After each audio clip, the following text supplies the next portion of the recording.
नमस्कार, सलाम आदाब, स्वागत है आपका एनडीटीवी में और मैं हूं आपके साथ अली अब्बास नकवी। जैसी ही सुबह यानी आज शुक्रवार के जब सुबह-सुबह जब इंडिया के लोग उठे होंगे तो उन्होंने देखा कि ईरान के ऊपर हमला हो चुका है। किस तरीके का हमला हुआ है वो दिखाते हुए मैं आपको एक बार सारी चीज़ें दिखाता हूँ कि किस-किस तरीके से हमला हुआ है, कैसे जो पूरा हमला इतना ज़बरदस्त था कि ईरान के कई नहीं तकरीबन 78 से ज़्यादा लोग उसमें डेथ हो चुकी है। वहीं क्या उस वक़्त का माहौल था, किस तरीके से जो आप ये विजुअल्स में भी आप देखेंगे, मैं जैसे दिखा रहा हूँ आपको, ये सारे विजुअल्स में आप देखेंगे क्या हालत हो चुकी है इस वक़्त में और किस तरीके की वहाँ पे आप देखेंगे कि अब जो पूरा प्रोसेस वहाँ पे चल रहा है। वहीं जो दूसरी चीज़ इसमें अभी आप देखिए सारे ये न्यूक्लियर साइट्स की बात करें, वो आपको एक न्यूक्लियर साइट्स भी दिखा देते हैं, जो ईरान के अंदर ये डिफेंस सिस्टम आप देखेंगे, ईरान का ये डिफेंस सिस्टम था, जो जहाँ पे भी अटैक हुआ, तो उस वक़्त में क्या वहाँ की हालत हुई। वहीं आप ये देखेंगे ये जो एक साइट बताई जा रही है वो एक न्यूक्लियर साइट थी, जहाँ पे तो वहाँ का भी आप ये एक तरीके से उसको देख सकते हैं। वहीं उसके बाद में आप जो वो खंडर के तरीके से कैसे वहाँ के घर भी हो गए, वो भी आप ये विजुअल्स में साफ नज़र आपको आ जाएगा। वहीं अब सबसे बड़ी बात है जब ये सब हुआ तो वहाँ की जो जनता थी, वो जनता पूरी तरीके से क्रोधित हो चुकी है और क्रोधित होने के बाद कैसे वो नारे और ये आप देखेंगे फ्राइडे की प्रेयर के वक़्त में भी सब इकट्ठा हुए और सब ही यहाँ पे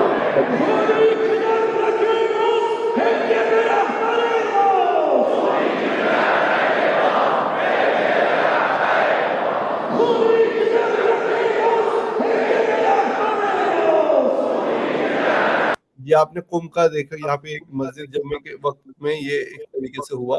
वहीं आपको अब दिखाता हूँ मैं कि जो वहाँ की मस्जिद जामकरान जिसे कहा जाता है।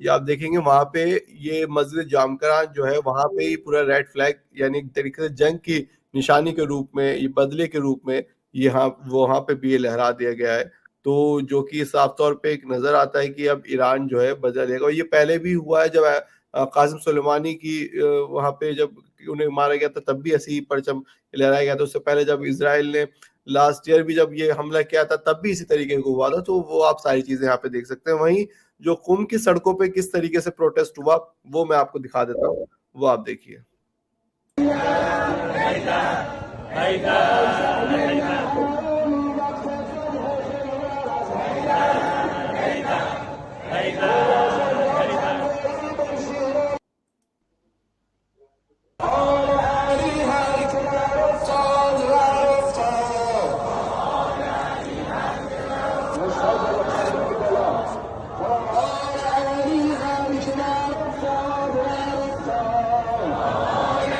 तो आपने ये सारी चीजें देख ली। वहीं इस वक्त में जो वहां से खुद ज्वाइन करे हुए हैं, क्योंकि जो मेरे साथ दो चश्मदीद हैं वो मौजूद हैं। सबसे पहले मैं स्वागत करूंगा, हसन जैदी हैं जो जर्नलिस्ट हैं तेहरान के अंदर, ईरान के अंदर। वहीं जमीर जाफरी साहब हैं जो स्कॉलर भी हैं और सबील मीडिया जो है उसके डायरेक्टर भी हैं। आप दोनों का बहुत बहुत खैर मकदम है, स्वागत है एनडीटीवी में। सबसे पहले हसन साहब आपसे हम जानना चाहेंगे, क्योंकि आप एज ए जर्नलिस्ट भी है, क्या वहां पे इस वक्त में माहौल है, क्या कोई डर है, क्योंकि तकरीबन और कितनी इस वक्त में डेथ हो चुकी है?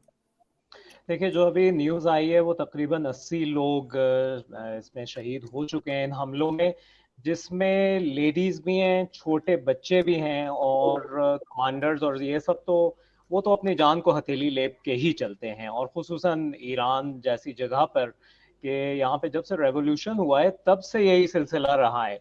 देखिए, मैं आपने अभी इसका थोड़ा बैकग्राउंड बताया, मैं और थोड़ा एक लंबा आपको बैकग्राउंड बताऊं। यहाँ पे जब रेवोल्यूशन हुआ था 1979 में, तो उस वक्त ईरान के पास कुछ भी नहीं था। एक बिल्कुल जैसे ये सारे अरब मुल्क हैं, कुछ भी इनका अपना नहीं है, वैसे ही था एक मुल्क।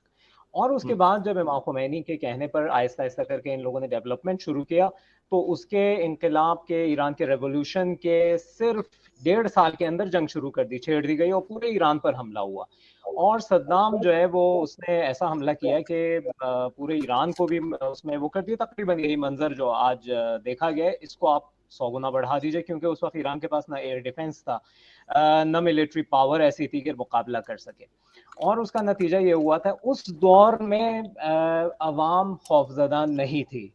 तो आज जबकि ईरान खुद अमेरिकन्स के बकौल के ईरान ने उनकी एयर सुपीरियॉरिटी ख़त्म कर दी है, अपने ड्रोन सिस्टम और मिसाइल्स और इन सब से, तो अब खौफ की कोई गुंजाइश ही नहीं, कोई जगह ही नहीं है। और अब जो है लोग बिल्कुल खौफजदा नहीं है, बल्कि अब जो है वो चाहे यहाँ पे आप समझिए कि जिन्हें उसूल पसंद कहा जाता है आम हालात में, जो बाहर जो कंजर्वेटिव उन्हें कहा जाता है, या जो है रिफॉर्मिस्ट उन्हें कहा जाता है, सब अब मुत्तहिद हो गए हैं कि भाई अब जवाब देने के अलावा इसराइल को और कोई रास्ता ही नहीं रह गया है। क्योंकि इसराइल ने ईरान की बहुत सारी रेड लाइंस को इस दफ़ा क्रॉस करते आए हैं, लेकिन इस दफ़ा तो हदें पार कर दी। और कुछ मीडिया प्रोपेगेंडे के जरिए वो दिखाना चाह रहे हैं बहुत बड़ा हमला किया है, 4-5 चंद जो है वो एयर डिफेंस बैटरीज को मार दिया और ये सब। हालांकि ईरान में 5000 एयर डिफेंस बैटरीज पूरे ईरान में हैं, और ये मैं आपको ऑथेंटिक न्यूज़ बता रहा हूँ। और इसको जो है वो बढ़ा चढ़ा के पेश किया जा रहा है, और इसमें जो है खुद उनके मुताबिक ये है कि 200 के जहाज जो हैं वो उड़े थे, और उसमें से आप 2 मिसाइल्स भी रख रहे हैं, 400 मिसाइल्स। हालांकि जो हिट हुआ है वो अल अरबिया के मुताबिक, आज की न्यूज़ की मैं बात कर रहा हूँ, अल अरबिया ने कहा है कि 100 पॉइंट्स पर हिट हुआ है, यानी 25% इनके जो मिसाइल्स थे वो अपनी जगह पे जाके टकराए हैं, जो उन लोगों ने मुकर्रर किया था हदफ जो है। अब आप देख लीजिए कि ईरान का पावर कितना है, बाकी मिसाइल्स क्यों नहीं टकराए। इसका मतलब है एयर डिफेंस बैटरीज ईरान की कामयाबी के साथ और पूरे यानी बहुत इस सिलसिले में कामयाब रही हैं। तो अपने बलबूते पर खड़े हुए हैं ईरानी अवाम, और उनमें इसीलिए कोई खौफ नहीं है, क्योंकि उनको मालूम है कि जो शख्स जिसने हमला किया था पिछली दफा और 8 साल ईरान ने वो जंग घसीटी, और उसने कहा था 1 हफ्ते के अंदर तेहरान वो पहुंच जाएगा, आखिरकार 15 साल के बाद उसे एक कुएं से निकाला गया और उसके सर से जुएं निकाली जा रही थी और आखिरकार उसे फांसी दी गई। लेकिन इस दफा जो है हम ये कहेंगे कि इस दफा 15 साल नहीं लगेंगे इस कल्प्रेट को पकड़ने में। चलिए वही मौलाना जमीर साहब, आप किस तरीके से इसको देख रहे हैं पूरी चीज, और अभी क्या आपको लगता है इसका क्या कदम उठाया जाएगा, क्या क्योंकि रात होते होते ही क्या फिर से अब ईरान बदला लेगा, क्या लग रहा है आपको? बिस्मिल्लाहिर्रहमानिर्रहीम, बहुत बहुत शुक्रिया। देखें, ये तो क्लियर है कि ईरान बदला लेगा, क्योंकि अगर वो बदला नहीं लेता है तो इसराइल की जिसारत जो है वो और बढ़ जाएगी और उसे लगेगा कि वो जो चाहे वो ईरान में कर सकता है। तो यहाँ पर जैसे हसन सईदी साहब ने भी कहा कि जो चीज़ इम्पोर्टेंट है वो अग्रेसर कौन है। तो वो जो इजराइल ने जो रोल प्ले किया है वो अपने यानी एक सिविलियन मंतके में हमला करने के बाद बच्चों को, औरतों को जो पैलेस्टाइन में करता रहा, वही चीज़ उसने ईरान में किया है। तो यहाँ पर जो वैल्यू सिस्टम है वो हमें समझना है, क्योंकि देखिए हमारे लिए इम्पोर्टेंट है कि हम इंडिया से हैं। तो इंडिया हमेशा से एक ऐसी कंट्री रही है, महात्मा गांधी जो है एक रेवोल्यूशन लेके आए थे, उसी तरीके से ईरान में भी 1979 में एक रेवोल्यूशन आया था। इंडिया और ईरान के बीच में एक कॉमनैलिटी ये है कि दोनों कंट्रीज ने अपने ऊपर के ऑक्यूपेशन को आज़ाद किया है। और इंडिया और इंडियंस के लिए ये क्लियर होना चाहिए कि पैलेस्टाइन अपनी आज़ादी की जंग लड़ रहा है, और ईरान जो कुर्बानी दे रहा है वो पैलेस्टाइन में आज़ादी के लिए कुर्बानी दे रहा है। तो ये क्यों मर रहे हैं, ये सोल्जर्स क्यों मर रहे हैं, तो ये इंपॉर्टेंट है हमारी इंडियन अवाम को समझना कि ये जंग जो है वो पैलेस्टाइन की आज़ादी के अंदर इस ईरान की कुर्बानी है। और जिस तरीके से इंडिया आज़ाद हुआ, ईरान आज़ाद हुआ, उसी तरीके से पैलेस्टाइन में रहने वाले लोगों को भी आज़ाद होना चाहिए। तो ये कुर्बानी ईरान ने दिया है। तो सवाल यहाँ पर कई हैं। पहला सवाल ये है कि क्या ईरान हमला करेगा? आंसर है बिल्कुल यस, बिकॉज आयतुल्ला खामेनेई की जो टोन थी मैसेज की, वो इस बार ये नहीं थी कि हम सही वक्त पे जवाब देंगे, ये नहीं थी। ये इस बार की उनकी मैसेज ये बिल्कुल क्लियर है कि जवाब देना है, और ऐसा जवाब देना है कि दुश्मन को सबक सिखाना है। तो बिल्कुल क्लियर है कि ईरान हमला करेगा। क्या ईरान हमला करेगा? ईरान के पास बैलिस्टिक मिसाइल्स हैं। लास्ट टाइम उसने अराउंड 150 बैलिस्टिक मिसाइल्स का इस्तेमाल किया था, उसके पास 10,000 से ज्यादा बैलिस्टिक मिसाइल्स हैं। ईरान की बैलिस्टिक मिसाइल्स इतनी पावरफुल है कि रशिया यूक्रेन पर हमला करने के लिए क्लेम किया जाता है कि रशिया ईरान से मिसाइल्स लेता है। तो ईरान की पिछली बार भी जब ईरान ने हमला किया था तो इजरायली एयरडोम ने जो है उसे इंटरसेप्ट नहीं कर पाया था। तो डेफिनेटली डेफिनेटली ईरान हमला करेगा। और ईरान का हमला सीवियर होगा, लास्ट टाइम की तरह नहीं होगा, सिर्फ 150 बैलिस्टिक मिसाइल्स नहीं होंगी, इससे ज्यादा सीवियर हमला होगा। यहाँ पर देखें, इरादों की जंग है असल के। इजराइल हमला करके ईरान को ये कहना चाहता था कि तुम्हारा इरादा ज़ईफ और कमजोर है, हम ज्यादा ताकतवर है, हमने तुम्हारे मिलिट्री पर्सनल्स को और मेजर्स को मार दिया। पब्लिक ने क्या किया, हजारों लाखों की तादाद में कुम में, तेहरान में, इस्फहान में, मशहद में, हर जगह लाखों की तादाद में लोगों ने आके कहा कि नहीं, हमारे इरादे मजबूत हैं। जैसे हसन जैदी साहब भी कह रहे थे कि ईरान पे सद्दाम ने जब हमला किया तो 67 कंट्रीज ने इराक को सपोर्ट किया था उस टाइम, लेकिन ईरान ने 10 साल जंग लड़ी और वो जंग को जीती, जबकि ईरान के पास उस जमाने में कोई चीज खुद की नहीं थी। जबकि आज ईरान के पास टेक्नोलॉजी, ईरान के पास लोग हैं, ईरान के पास मिलिट्री पर्सनल्स हैं, ईरान की टेक्नोलॉजी है। तो डेफिनेटली ईरान जो है इस वक्त कई बहुत पावरफुल पोजीशन में है। देखिए अली अब्बास साहब, मैं एक चीज और आपको ये क्लियर कर दूं कि जैसे हसन जैदी साहब ने कहा, हिस्ट्री के अंदर हम लोग जाएं तो ईरान ने इससे सीवियर पोजीशंस देख चुका है। जैसे ही ईरान में 1979 में रेवोल्यूशन आया था, तो जैसे ही पहली पार्लियामेंट बनी थी, उसमें अमेरिका ने बॉम्ब लगा के टेररिस्ट हमले के जरिए से ईरान के 72 पार्लियामेंट के जो मिनिस्टर्स थे, जो ईरान की टॉप क्रीम थी, उसको बॉम्ब लगा के मार दिया था। होना क्या चाहिए था, एक नई कंट्री जहां पर रेवोल्यूशन आया है, वहां पर जो है टॉप मिनिस्टर्स अगर मर जाएंगे तो लोगों को खत्म हो जाना चाहिए था। लेकिन ईरान आज मजबूत है। ईरान के लिए डेफिनेटली आज सख्त दिन है, शहादतें दी हैं, कुर्बानियां दी हैं, लेकिन ये शहादतें, ये बच्चों की शहादतें, ये जो सिविलियंस की मौतें हैं। और उसके साथ एक और चीज मैं कहना चाहूंगा अली अब्बास साहब, कि आप इस पे गौर करें कि जो मिलिट्री कमांडर्स शहीद हुए हैं, ये मिलिट्री कमांडर्स अक्सर घर में थे, बच्चे और बीवियों के साथ थे, और उनकी शहादत घर में हुई है, घर वाले भी शहीद हुए हैं। ये तमाम इंटरनेशनल प्रोटोकॉल्स के खिलाफ इसराइल ने आज हमला किया है। हमला जंग का हमला नहीं है, घर पर हमला किया गया है। तो बिल्कुल वाजह है कि इसराइल ने इंटरनेशनल लॉज को ब्रेक किया है। और इसराइल के लिए क्या इंटरनेशनल लॉ, जबकि नेतन्याहू जो है, आप अगर गौर करेंगे तो इंटरनेशनल क्रिमिनल कोर्ट से उसे वारंट जो है उसे जारी हुआ है। ह्यूमन राइट्स वॉच ने इसराइल को जेनेसाइड के लिए ब्लेम किया है, एमनेस्टी इंटरनेशनल ने उसे जेनेसाइड के लिए ब्लेम किया है। ये उसकी जो दुनिया के अंदर जसारत है, और ये कहना है कि we don't follow the laws और हम लोग खुद लॉ हैं, उसके अंदर एक और ईरान इसकी कोशिश थी। लेकिन गलत जगह इसराइल ने हमला किया है। यही गलती जो इसराइल ने किया है, मैं आपको यकीन दिलाना चाहता हूं और आपके व्यूअर्स को भी यकीन दिलाना चाहता हूं कि ये इसराइल की आखिरी गलती होगी।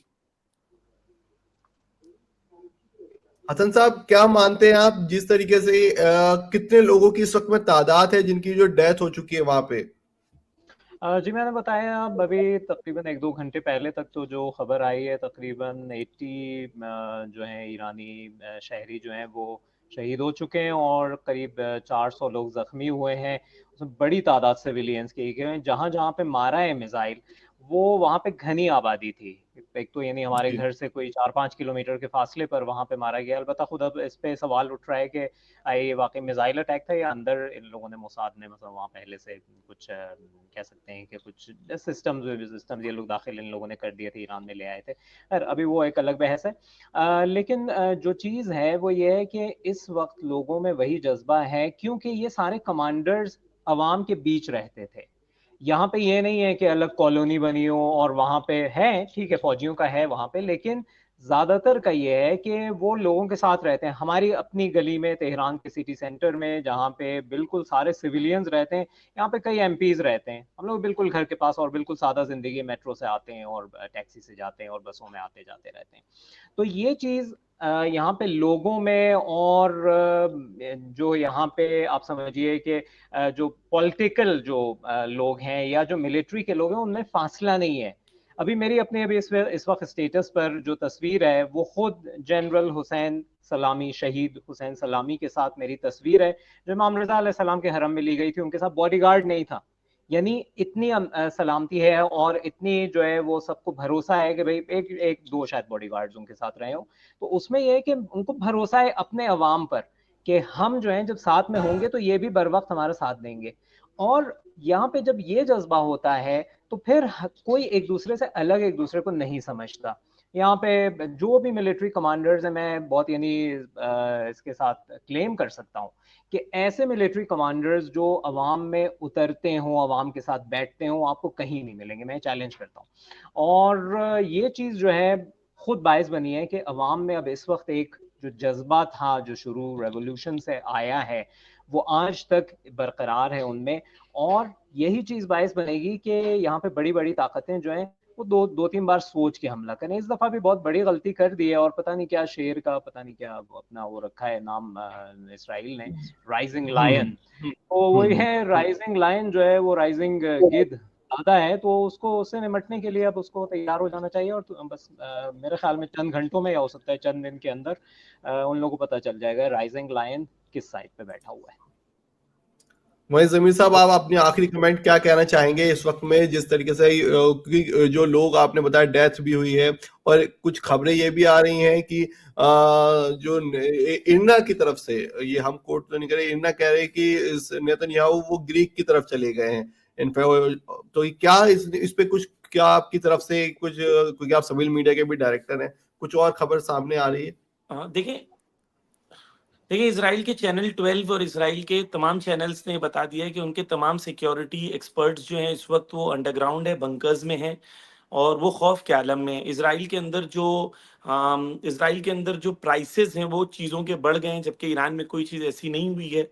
तो ये क्लियर है कि इसराइल भी जानता है, और उन्होंने अपनी पब्लिक को वार्न कर दिया है कि ईरान का अटैक होगा, और ईरान के अटैक को हम लोगों को long term sustained attack Iran का एक्सेप्ट करना पड़ेगा। ये उन्होंने अपनी पब्लिक को, उनके न्यूज़ चैनल्स ने अनाउंस कर दिया है। तो ये डेफिनेट है कि ईरान का अटैक होगा, लेकिन ये भी बात क्लियर है कि ये बार अटैक सिंबॉलिक नहीं होगा, ये बार अटैक सीवियर अटैक होगा, डेवेस्टेटिंग अटैक होगा।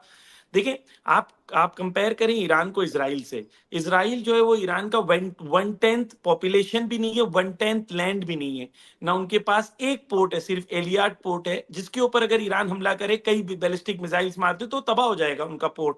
उनके पास इलेक्ट्रिसिटी सप्लाई सेंटर्स लिमिटेड हैं, उनके पास जो उनके नेवी हैं वो लिमिटेड है। इसराइल ईरान के मुकाबले में कोई चीज नहीं है। ये एक्चुअली हमला इसराइल ने नहीं किया, अमेरिका ने किया है। इसराइल का एग्जिस्टेंस खुद एक प्रॉक्सी एग्जिस्टेंस है। जिस तरीके से ट्रंप ने भी आके ओपनली कहा है कि हम इसको सराहते हैं, तो हमारे लिए क्लियर है कि ये जंग है, ये जंग कंटिन्यू होगी। हिंदुस्तानी अवाम को ये समझना चाहिए कि ये जंग फलस्तीन की आजादी के लिए है, मजलूमों का साथ देने के लिए है।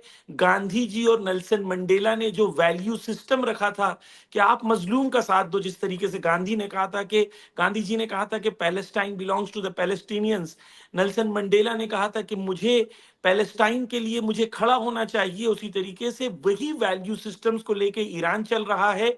ईरान ने अपने वैल्यू सिस्टम्स को नहीं बदला। ये जंग एक्चुअली पैलेस्टाइन की आजादी की जंग है। इसके लिए ईरान को और जो भी कौम को अगर कुर्बानी देनी है, ये करबला वाली कौम है, ये इमाम हुसैन के मानने वाली कौम है, ये डरने वाली कौम नहीं है, शहादतें देने वाली कौम है, हम बलिदान देने वाली कौम है, दूसरों को मारने वाली कौम नहीं है, बल्कि दूसरों के लिए अपनी बलिदान देने वाली कौम है। तो ईरान डेफिनेटली डेफिनेटली इस जंग को एंड तक लेके जाएगा, और इस जंग की एंड सिर्फ एक है, इसराइल जो है वो दोबारा फलस्तीन की कंप्लीट आजादी हो। और इसराइल जिस तरीके से अपने आप को पूरी दुनिया में गुंडे की तरह उसने एस्टैब्लिश किया है, ये गुंडागर्दी खत्म होगी और फलस्तीन की कंप्लीट आजादी आजादी होगी। From the river to the sea, Palestine will be free. ये जंग इसलिए है, तमाम व्यूअर्स के लिए क्लियर होना चाहिए, जंग का मुद्दा न्यूक्लियर वेपन्स नहीं है, बल्कि पैलेस्टाइन की आजादी है। चलिए, बहुत बहुत शुक्रिया हसन साहब, जमीर साहब, आपने अपना वक्त दिया और आपने पूरा वहाँ का जो हालात हैं इस वक्त के वो बताए। और वहीं आप अब देख रहे थे कि किस तरीके से जो वहाँ के लोग हैं उन्होंने साफ तौर पे कहा कि वहाँ के लोगों को कोई डर नहीं है, वो हमेशा एक तरीके से शहादत पाने के लिए ही रहते हैं। पर अब देखना होगा कि ईरान किस तरीके से बदला लेता है और कितना बड़ा इसराइल के ऊपर फिर से हमला कर पाता है, या फिर इसराइल अपने आप को बचा पाता है। अब मुझे आने लिए अब्बास नकवी को दीजिए इजाजत, बने रहिए एनडीटीवी के साथ।